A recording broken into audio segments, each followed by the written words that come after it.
A Hunger Artist by Franz Kafka. Translated by Ian Johnston. Recording by Cori Samuel.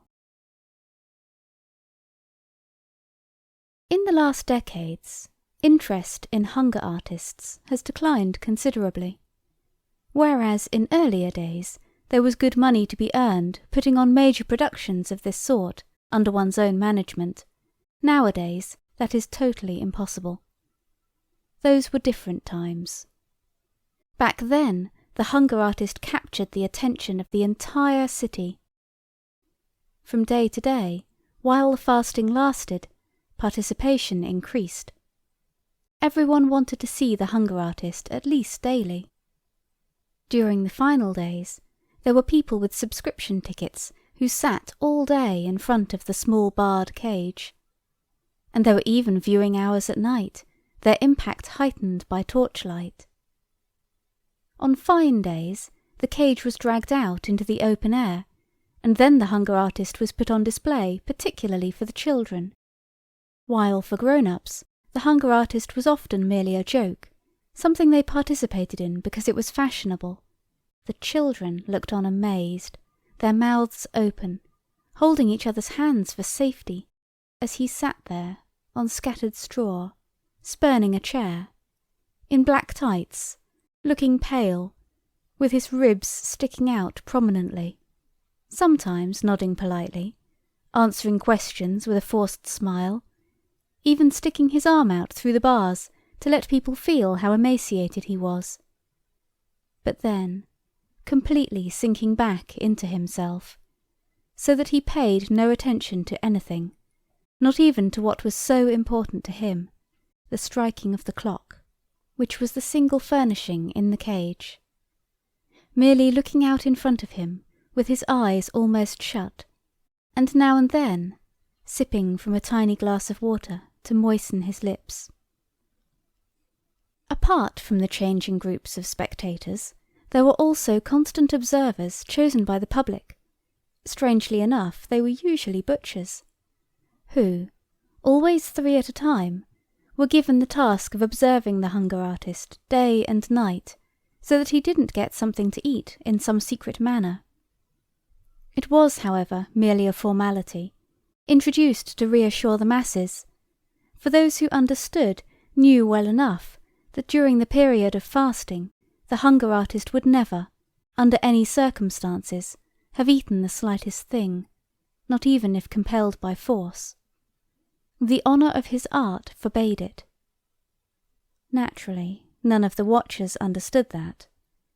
Sometimes there were nightly groups of watchers who carried out their vigil very laxly, deliberately sitting together in a distant corner and putting all their attention into playing cards there, clearly intending to allow the hunger artist a small refreshment, which, according to their way of thinking, he could get from some secret supplies.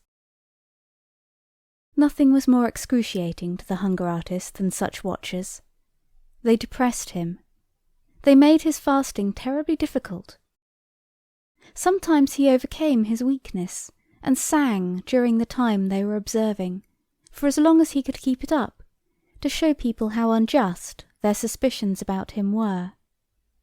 But that was little help, for then they just wondered among themselves about his skill at being able to eat even while singing. He much preferred the observers who sat down right against the bars, and, not satisfied with the dim backlighting of the room, illuminated him with electric flashlights. The glaring light didn't bother him in the slightest. Generally he couldn't sleep at all, and he could always doze under any lighting and at any hour, even in an overcrowded, noisy auditorium. With such observers, he was very happily prepared to spend the entire night without sleeping. He was very pleased to joke with them, to recount stories from his nomadic life, and then, in turn, to listen to their stories, doing everything just to keep them awake, so that he could keep showing them once again that he had nothing to eat in his cage, and that he was fasting as none of them could. He was happiest, however, when morning came, and a lavish breakfast was brought for them at his own expense, on which they hurled themselves with the appetite of healthy men after a hard night's work without sleep. True, there were still people who wanted to see in this breakfast an unfair means of influencing the observers, but that was going too far, and if they were asked whether they wanted to undertake the observers' night shift for its own sake, without the breakfast, they excused themselves. But none the less they stood by their suspicions. However, it was, in general, part of fasting that these doubts were inextricably associated with it.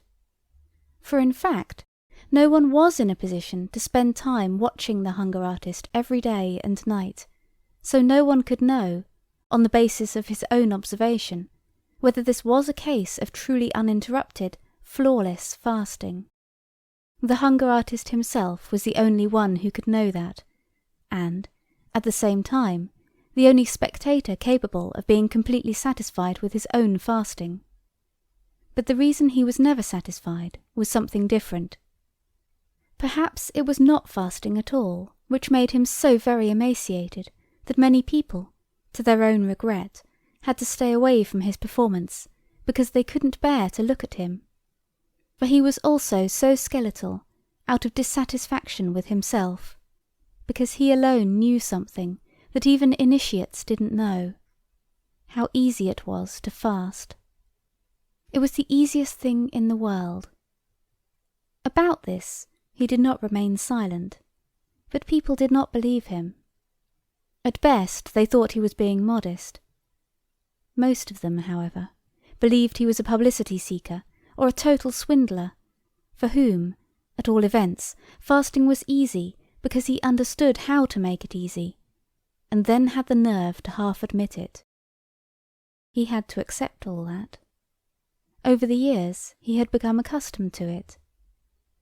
But this dissatisfaction kept gnawing at his insides all the time, and never yet, and this one had to say to his credit, had he left the cage of his own free will after any period of fasting. The impresario had set the maximum length of time for the fast at 40 days. He would never allow the fasting to go on beyond that point, not even in the cosmopolitan cities. And in fact, he had a good reason. Experience had shown that for about 40 days one could increasingly whip up a city's interest by gradually increasing advertising, but that then the people turned away. One could demonstrate a significant decline in popularity.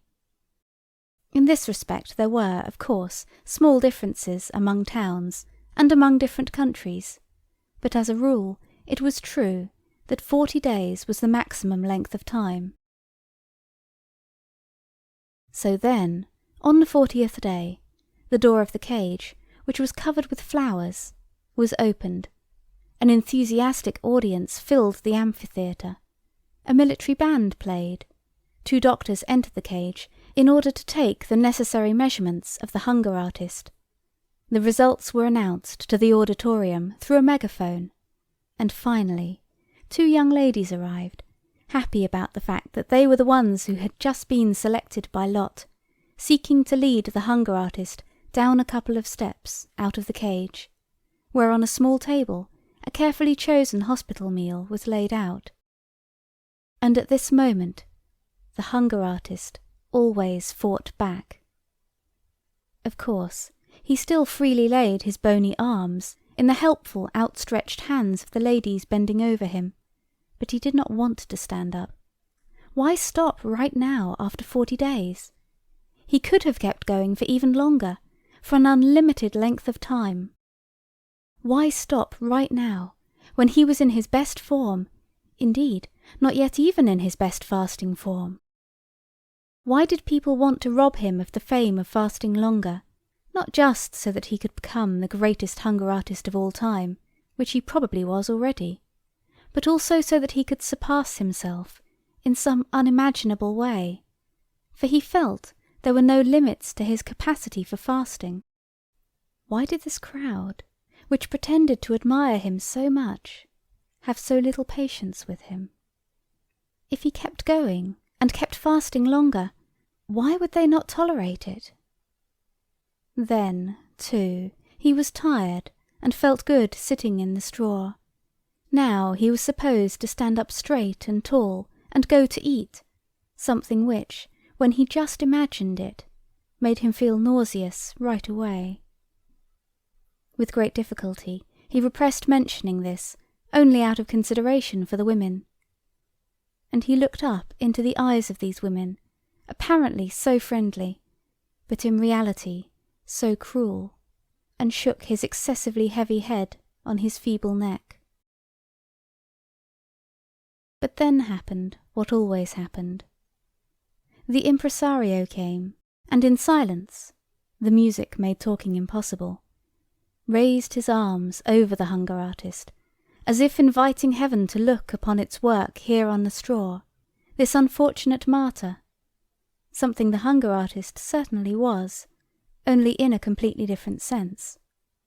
Then grabbed the hunger artist around his thin waist, in the process wanting with his exaggerated caution to make people believe that here he had to deal with something fragile, and handed him over, not without secretly shaking him a little, so that the hunger artist's legs and upper body swung back and forth uncontrollably, to the women, who had, in the meantime, turned as pale as death. At this point the hunger artist endured everything. His head lay on his chest. It was as if it had inexplicably rolled around and just stopped there. His body was arched back. His legs, in an impulse of self-preservation, pressed themselves together at the knees, but scraped the ground, as if they were not really on the floor, but were looking for the real ground. And the entire weight of his body, admittedly very small, lay against one of the women, who appealed for help with flustered breath, for she had not imagined her post of honour would be like this, and then stretched her neck as far as possible to keep her face from the least contact with the hunger artist. But then, when she couldn't manage this, and her more fortunate companion didn't come to her assistance, but trembled and remained content to hold in front of her the hunger artist's hand, that small bundle of knuckles, she broke into tears, to the delighted laughter of the auditorium, and had to be relieved by an attendant who had been standing ready for some time. Then came the meal. The impresario put a little food into the mouth of the hunger artist, now half unconscious, as if fainting, and kept up a cheerful patter, designed to divert attention away from the hunger artist's condition. Then a toast was proposed to the public, which was supposedly whispered to the impresario by the hunger artist. The orchestra confirmed everything with a great fanfare. People dispersed, and no one had the right to be dissatisfied with the event. No one except the hunger artist. He was always the only one. He lived this way, taking small, regular breaks, for many years, apparently in the spotlight, honoured by the world. But for all that his mood was usually gloomy, and it kept growing gloomier all the time, because no one understood how to take him seriously. But how was he to find consolation? What was there left for him to wish for? And if a good-natured man, who felt sorry for him, ever wanted to explain to him that his sadness probably came from his fasting, then it could happen that the hunger artist responded with an outburst of rage, and began to shake the bars like an animal, frightening everyone. But the impresario had a way of punishing moments like this, something he was happy to use. He would make an apology for the hunger artist to the assembled public, conceding that the irritability had been provoked only by his fasting, something quite intelligible to well-fed people, and capable of excusing the behaviour of the hunger artist without further explanation. From there he would move on to speak about the equally hard-to-understand claim of the hunger artist that he could go on fasting for much longer than he was doing.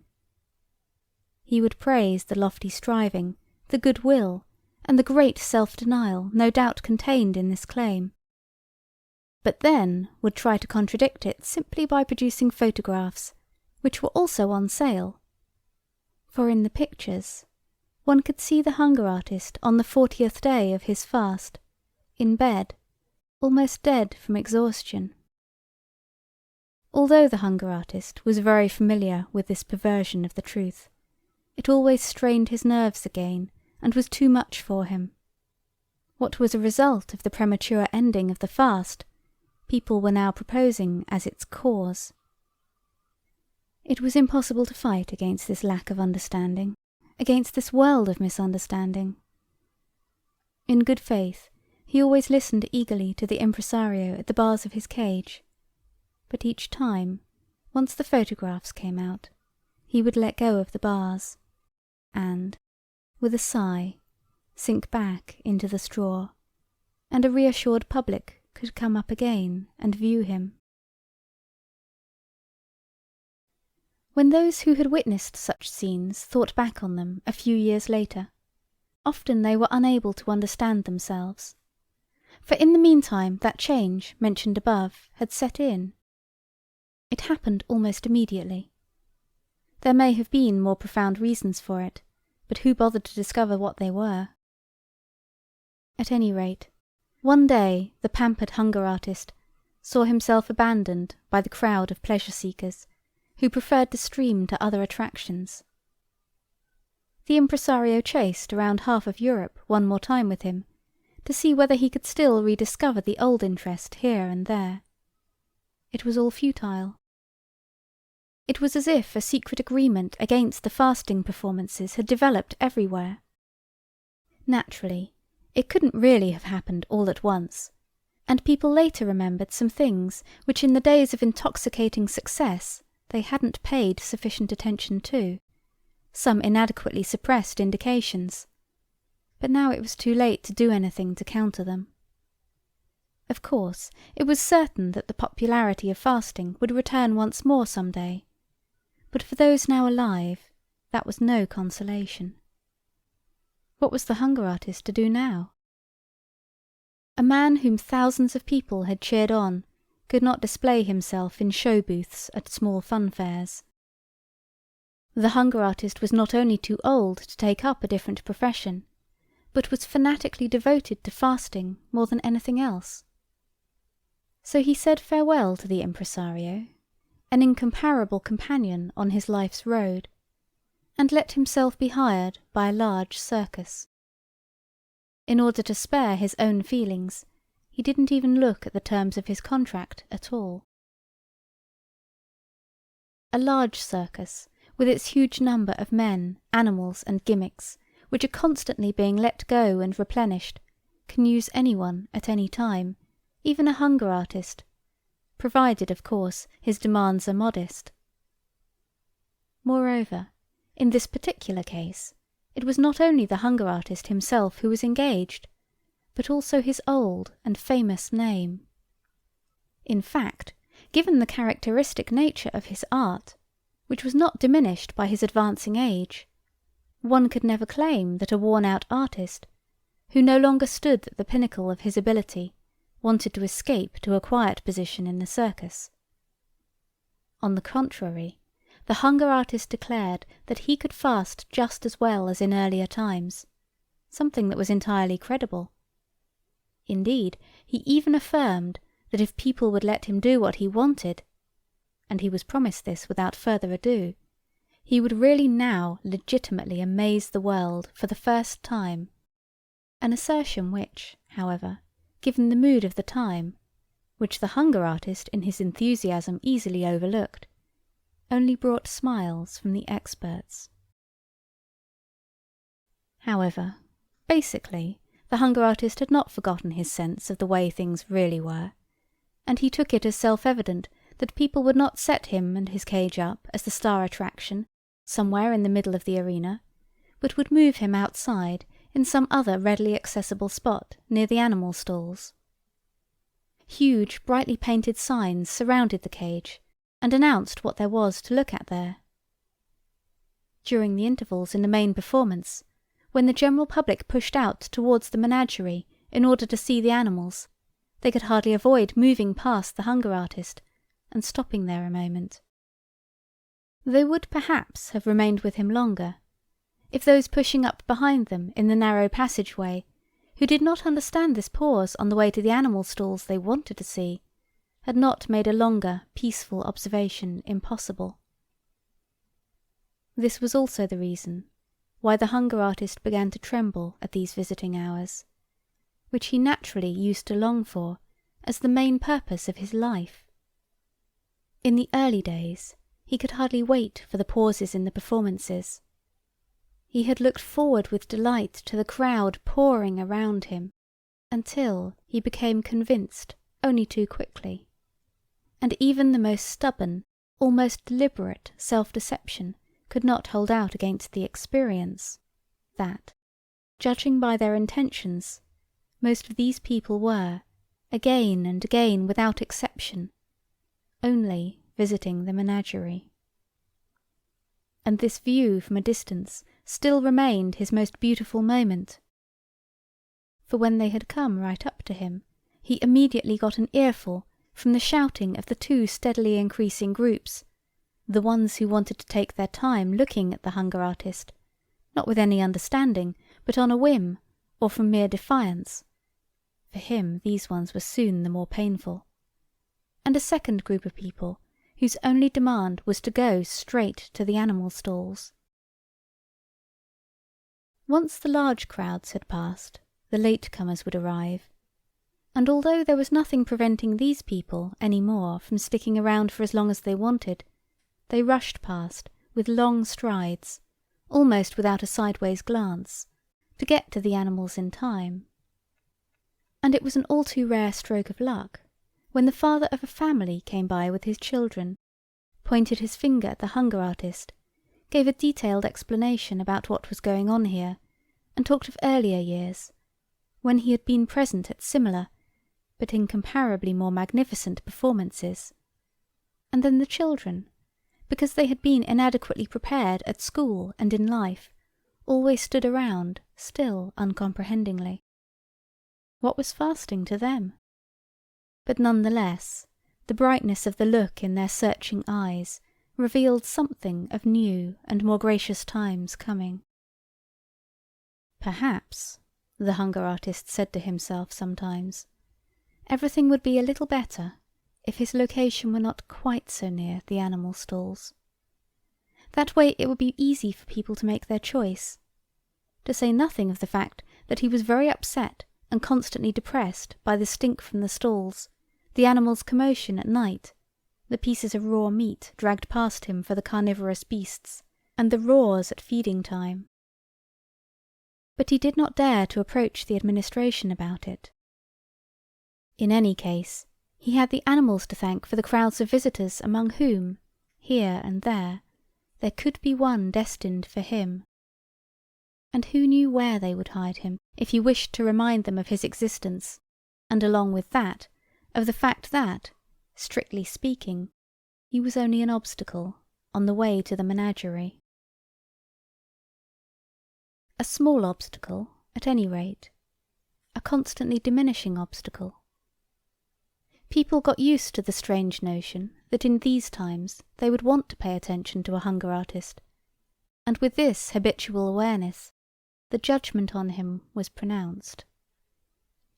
He might fast as well as he could, and he did, but nothing could save him any more.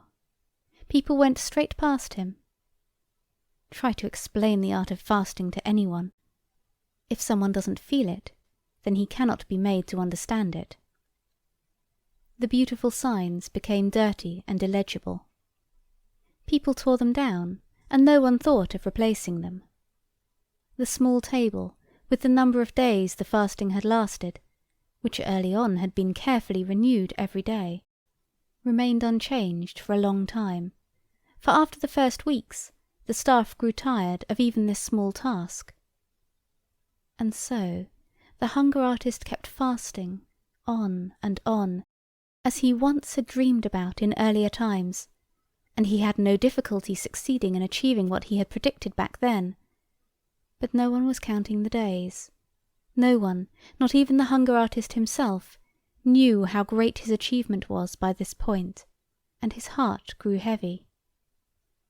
And when, once in a while, a person strolling past stood there, making fun of the old number, and talking of a swindle, That was, in a sense, the stupidest lie which indifference and innate maliciousness could invent, for the hunger artist was not being deceptive, he was working honestly, but the world was cheating him of his reward. Many days went by once more, and this too came to an end. Finally, the cage caught the attention of a supervisor, and he asked the attendant why they had left this perfectly useful cage standing here unused with rotting straw inside. Nobody knew, until one man, with the help of the table with the number on it, remembered the hunger artist. They pushed the straw around with a pole, and found the hunger artist in there. "Are you still fasting?" the supervisor asked. "When are you finally going to stop?" "Forgive me everything," whispered the hunger artist. Only the supervisor, who was pressing his ear up against the cage, understood him. "Certainly," said the supervisor, tapping his forehead with his finger in order to indicate to the spectators the state the hunger artist was in. "We forgive you." "I always wanted you to admire my fasting," said the hunger artist. "But we do admire it," said the supervisor obligingly. "But you shouldn't admire it," said the hunger artist. "Well then, we don't admire it," said the supervisor. "But why shouldn't we admire it?" "Because I had to fast. I can't do anything else," said the hunger artist. "Just look at you," said the supervisor. "Why can't you do anything else?" "Because," said the hunger artist, lifting his head a little, and, with his lips pursed as if for a kiss, speaking right into the supervisor's ear, so that he wouldn't miss anything. "Because I couldn't find a food which I enjoyed. If I had found that, believe me, I would not have made a spectacle of myself, and would have eaten to my heart's content, like you and everyone else." Those were his last words, but in his failing eyes there was the firm, if no longer proud, conviction that he was continuing to fast. "All right, tidy this up now," said the supervisor. And they buried the hunger artist along with the straw. But in his cage they put a young panther. Even for a person with the dullest mind, it was clearly refreshing to see this wild animal throwing itself around in this cage which had been dreary for such a long time.